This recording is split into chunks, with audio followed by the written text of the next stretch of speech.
Good morning. இன்னைக்கு pre மார்க்கெட்டோட analysis என்ன அப்படிங்கிறத பார்த்துடலாம். டியூஸ்டே முகூர்த் ட்ரேடிங்கில் ஒரு சின்ன 1 ஹவர் செஷன் இருந்தது. அதில் 25 பாயிண்ட் பாசிட்டிவாக 25,868 அப்படிங்கிற ப்ரைஸில் நிஃப்டி க்ளோஸ் ஆயிருக்கு.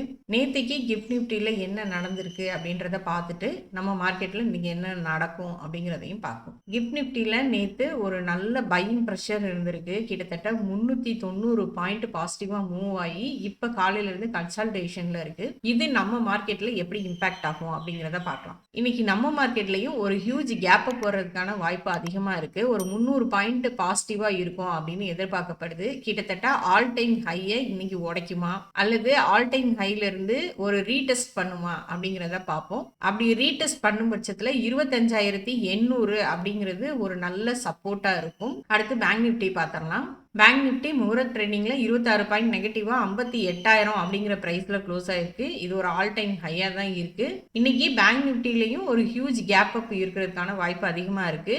59,000 அப்படிங்கிற ப்ரைஸ்க்கு போகலாம். அதுலேருந்து ரீடெஸ்ட் பண்ணுச்சு அப்படின்னா சப்போர்ட் வந்து 57,600 அப்படிங்கிறது ஒரு நல்ல சப்போர்ட்டாக இருக்கும். மார்க்கெட் ஃபுல் புல்லிஷில் தான் இருக்குது. ஸோ அப்சைட்லேயே ஃபோக்கஸ் பண்ணுங்கள். ரீடெஸ்ட் பண்ணி திரும்பும்போது மார்க்கெட்டையும் அப்சைட்லேயே ஃபோக்கஸ் பண்ணுங்கள். அடுத்து இன்ஸ்டிடியூஷனோட ஆக்டிவிட்டி எப்படி இருக்கு அப்படிங்கிறத பார்க்கலாம். எஃப்ஐஏஎஸ் அந்த 1 ஹவர் ட்ரேடிங் செஷன்ல 96,000 கோடிக்கு பை பண்ணியிருக்காங்க. டிஏஎஸ் 600 கோடிக்கு வித்திருக்காங்க.